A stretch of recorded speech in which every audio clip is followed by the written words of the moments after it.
Right. But if you go, the further you go back, obviously you're going to get to more problems. The greater the distance. The greater the distance. So, time travel ain't nothing but trouble. But in Star Trek, they have cops specifically to deal with this. They have time cops? They have the Department of Temporal Investigations. They're like these X-Files people that will just show up on your ship and start questioning everyone. That sounds like something out of Harry Potter. We are from the Department of Temporal Investigations. Yes, it's the Department of Mysteries all over again from Harry Potter. They actually started a whole series of novels about them because they need to hire the most boring people imaginable. Because you don't want them to be imaginative. You don't want them to imagine other timelines. Okay. So you need them to be strict, by the book, boring people that want to correct the timeline to what the original was, with no exception. That makes sense. I understand that. Yeah. I mean, Jean-Claude Van Damme was a time cop, too. And I liked... Have you ever seen the movie? No. Okay. There's a part... They talk about when you go back in time in that movie. I only saw it once. And it was on TV, so I don't know how much was actually edited out. But if you touch yourself, if you touch a past version of yourself, it's kind of like superposition, and you blow up. Like you'd stop existing if you touch a past version of yourself, or if two versions of you touch. It's a bad thing. I don't know why. I don't remember why. I want to know why this... why... But this is a thing not just with them. Like, I've heard... Oh, yeah, this has been around for a while. There's always, in Back to the Future, they talk about don't interact with your other self because Doc Brown says the universe could unravel or you could just pass out. It's one of two options. I mean, there's the really worst case scenario, and then there's the, oh my God, I'm just shocked that I saw myself. Thing.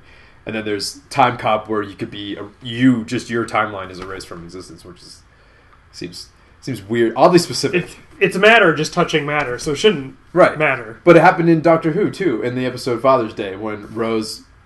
Spoilers if you haven't watched Doctor Who, which you're way behind. No. That's because she changed the timeline, not because she touched. She changed the timeline, and then she touched herself when that was a paradox, which allowed the things to come through the church. It was her changing the timeline that really set it all off, though.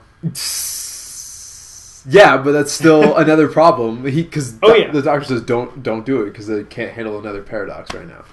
There it is. Mm-hmm. So yeah, paradoxes are bad news. Don't do it. Kids, this is a personal service announcement. It's a public service announcement. Don't mess with time travel and don't mess with paradoxes because they will mess you up. You think drugs are bad? Paradoxes are worse.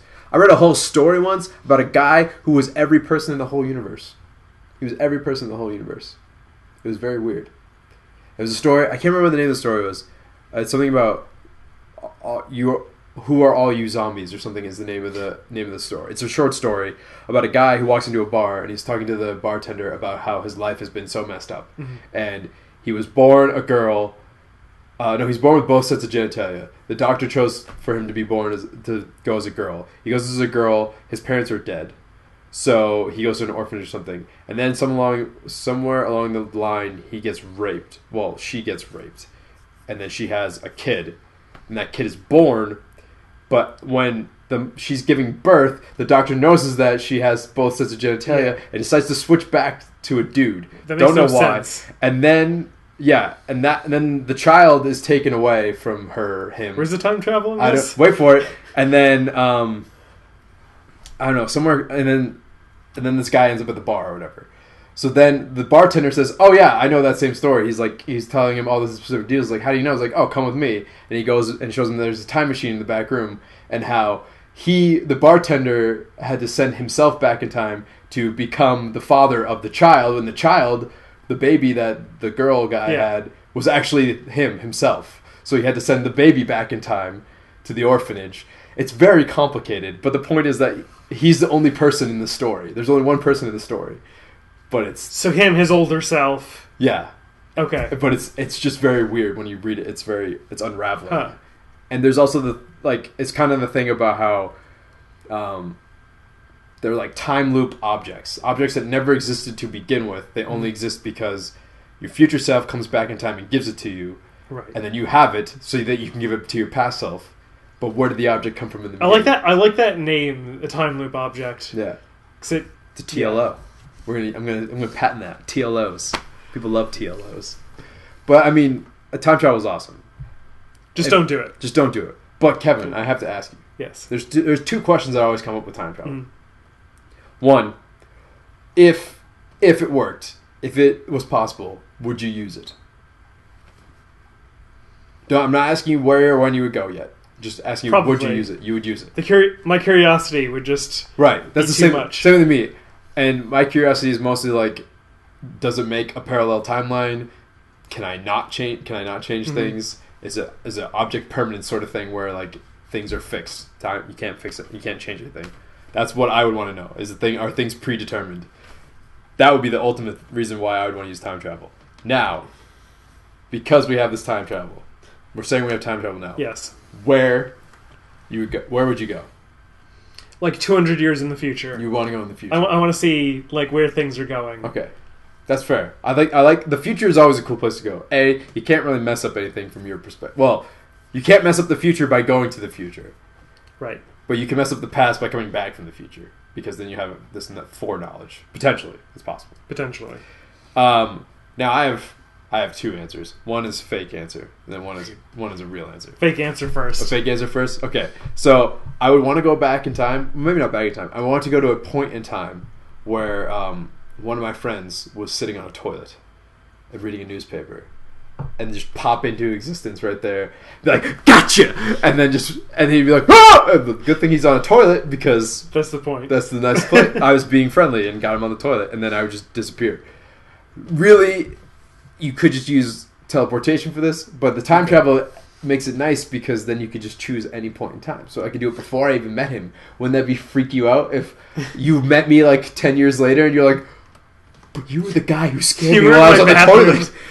I thought you were a dream, and all that sort of thing. So what's the real answer? The real answer is tough. So I've always wanted to live through the 80s. I was born in the 80s. I see. But I want to live through the 80s because... It's a very interesting time in America, actually, in the world in total. Because it was the Cold War and the two major superpowers at the time. We got a lot of new crazy technology that we hadn't had for a while. Like we hadn't had personal computers were more common. We had video games. The two very good Star Wars movies came out. A lot of great entertainment came out then. There's a lot of crazy politics. I think what year is it? 1984 that a lot of sci-fi like Blade Runner. Star Trek II, The Wrath of Khan. Ghostbusters. A lot of good sci-fi came out of the 80s. 1984, 1985, those are a lot of good years where a lot of good things came out. And it was just a good time. It was a good time to be in America. Yes, no time in America is perfect, to be real. Right now, we're probably in the least destructive version of America. Maybe. I don't know. We might be heading towards a path of self-destruction here. We'll see. But it was interesting. It was fun. I love learning about that time period. Feudal Japan would be cool, but it'd also be very dangerous. It wouldn't last very long. You don't have a sword. Yeah, exactly. I don't have a sword. I don't have any sword skills. I learned some kung fu, but I don't know how far that would get me. So yeah, I think for safety's sake, I would go back to the 80s. The future is always cool. Yeah. I feel like you would not have a problem surviving unless... If in 200 years we don't exist anymore, then you'd be kind of screwed because you'd be just there. Just go there in a spacesuit just in case, we blew up the planet or something. Time travel safely, but don't time travel. That's the moral of the story. And don't do it. Let's end with that. Yeah, that's a moral. All right, this has been Let's Talk About Time Travel. Remember to send in your own ideas for what we should talk about, topics. This is kind of like an offshoot of Topics Against Humanity that we tried. This is much better. Way better than that. So much better. So much better. So send us your topics in whatever format. Mind, powers, telepathy. Just send them. Just send them to us. And thank you for liking and commenting in the video below. And we'll catch you on the flip. Thanks. I was going to say flippity flop again. Thank you. So thank you for watching our videos. We love doing them, and we love that you watch them. If you want to watch more, there are links down here. There's other videos right here. And please hit the subscribe button because that helps us know that you want to keep watching. Thanks.